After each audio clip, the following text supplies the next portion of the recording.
Hello, my name is Matilde. I am an eclectic existential psychotherapist, artist and writer and researcher. And this is my presentation title on ochre, graphite and gold. I am also the PhD candidate at Bangor University and the founder of paleophenomenology. Paleophenomenology is an interdisciplinary and rhizomatic framework and methodology that I use to explore the emergence of consciousness in early human beings, especially Neanderthals, and the ancient human impulse to create and leave marks.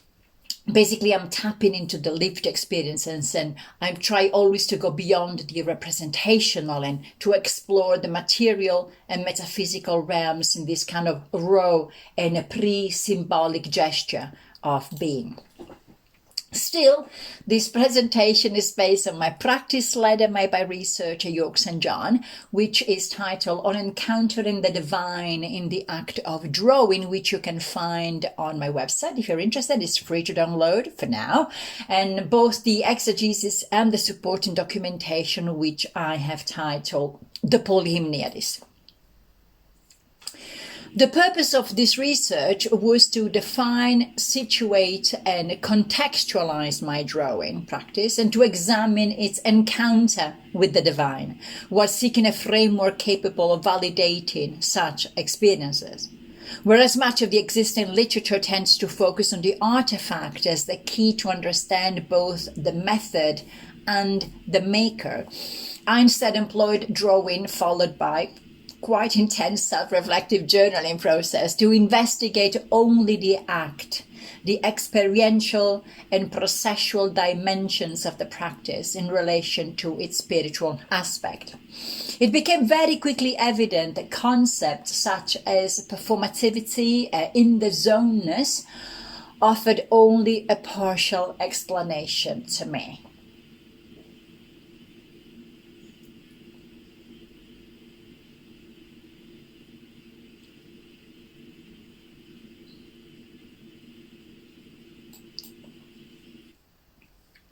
After examining my colleagues' practices and the existing literature, I found that something essential was still absent, something residing precisely at the juncture between the horizontality of immanence and the verticality of transcended.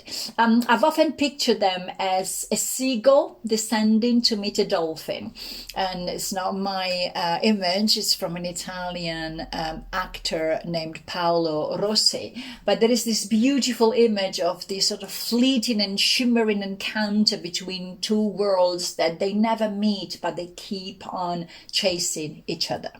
And that moment, what takes place when the pencil first touches the paper, belongs to the same threshold. It is where gesture meets grace, where the act of drawing becomes a dialogue between matter and spirit.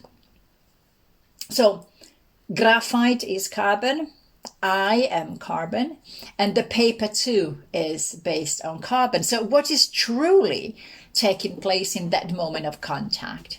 What arcane and uncanny event unfolds when matter meets itself and becomes aware of the meeting? In that instant, drawing ceases to be mere expression, it becomes ritual, a somatic, transformative rite, a threshold through which consciousness steps forward to witness itself. The mark is both trace and transformation, and the psyche inscribing its movement between the fleeting now and the eternal, between the visible and the unseen. It is individuation, an act, self and unconscious touching through the medium of matter. We could expand there, of course, on the idea of the fall, which is not a fall by finding a field, but that's for another conference. So, blue graphite, steel blue. When struck by light, graphite emits a frequency similar to ultramarine blue, the color once reserved for the sacred, for holiness, for the mystery of questions that have no need of answers. In that resonance lies a subtle revelation. The material itself participates in the act of meaning making. The research affirmed the spiritual dimension of this encounter, and yet also revealed that at the meeting point of artist, material, and work, something persists beyond grasp, an element that is ineffable, which is shimmering just out of reach. And like that ultramarine glint at the edge of illumination. So the material itself revealed its alchemical nature, offering a lens through which my drawing experience could be read and lived. My inner journey began in nigredo, an immersion into darkness and doubt and the raw erosion of certainty, and I believed in nothing.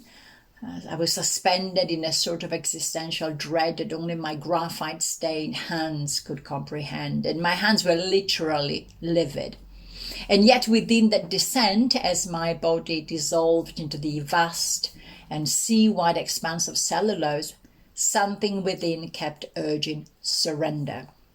The act itself, this paper, graphite, and I, became a triad of trust. And each encounter asked me to stay with the transformation, to let the process itself be the vessel through which meaning might one day emerge. Alchemical stages a transformation of psyche, the movement from nigredo to albedo mirror psychological transformation, dark, opaque potential, giving way to clarity and illumination, and then leading finally to gold. And these moments of clarity and intensity felt very similar to a personal Damascus, an inner blinding that shattered all boundaries. So whether we're talking Christianity or Buddhism, or the secrets of Advaita Vedanta, the esotericism of Kabbalah, the tenderness of Sufism, or the pulse of shamanism and the eroticism of Tantra, they all dissolved into one another, erasing their borders in the same luminous instant. So it's nigredo, albedo, and aurum. Opacity giving way to clarity, and then clarity ripening into illumination. And what unfolded was not simply being in the flow or simply being in the zone or in the moment. It was dissolving. It was an undoing of separation, an encounter with something that cannot be described but only lived. And words can circle it, but never contain it. So, dat rosa mel apibus. The rose gives the honey to the bees. And this sentence became a recurring presence throughout my research. On one side, there was me, drawing, writing, reflecting, reading, returning here to Oxford to breathe in the residue of those who thought and felt before me and who knew so much more than me. And on the other side, this phrase, insistence, and growing louder with time that kept on recurring, showing up in different ways. So this is the secret. It is the rose who decides. The nectar is offered only at her discretion. At the heart of alchemy lies this mystery, at once full and empty, radiant and void. It can only be sized, it can only be received, we can only show up in front of the paper.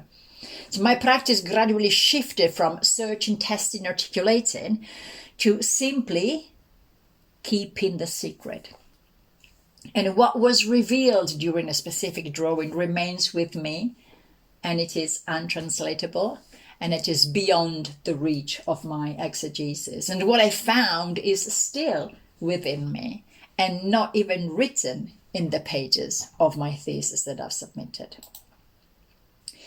So this grounded gesture of drawing is this sort of like horizontality of immanence meeting archetypal insight, this verticality of transcendence. And Jung often describes alchemy as a symbol enacted through the body. And in this light, drawing becomes a bridge between unconscious material and the conscious form.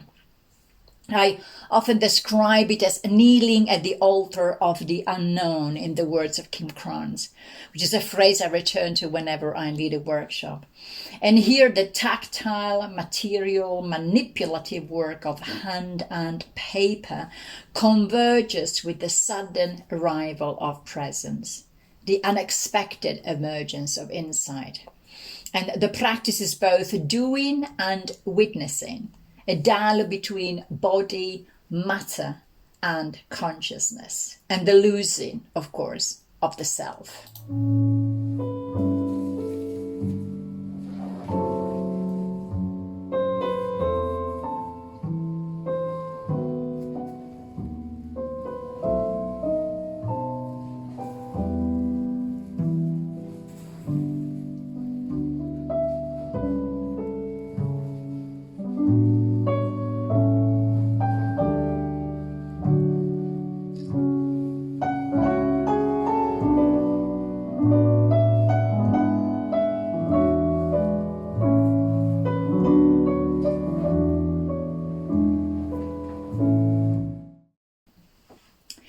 Marking is not merely symbolic. I believe it is generative and a bridge connecting ancient consciousness with contemporary practice.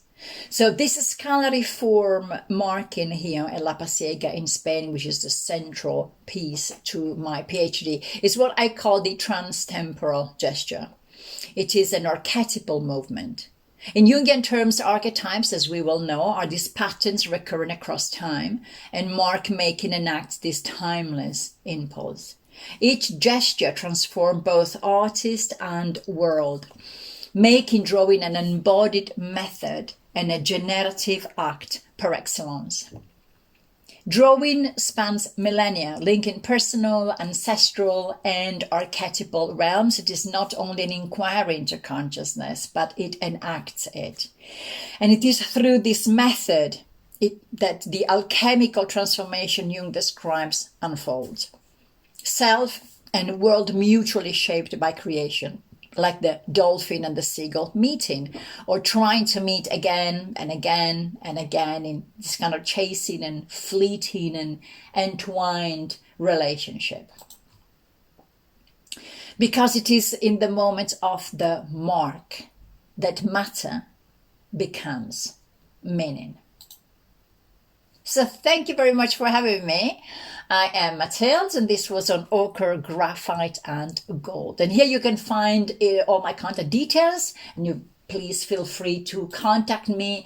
And also there are the PDFs of the slides, and extensive bibliography can be found also on my website, or you can just ask me here, and I'm happy to send them to you via email.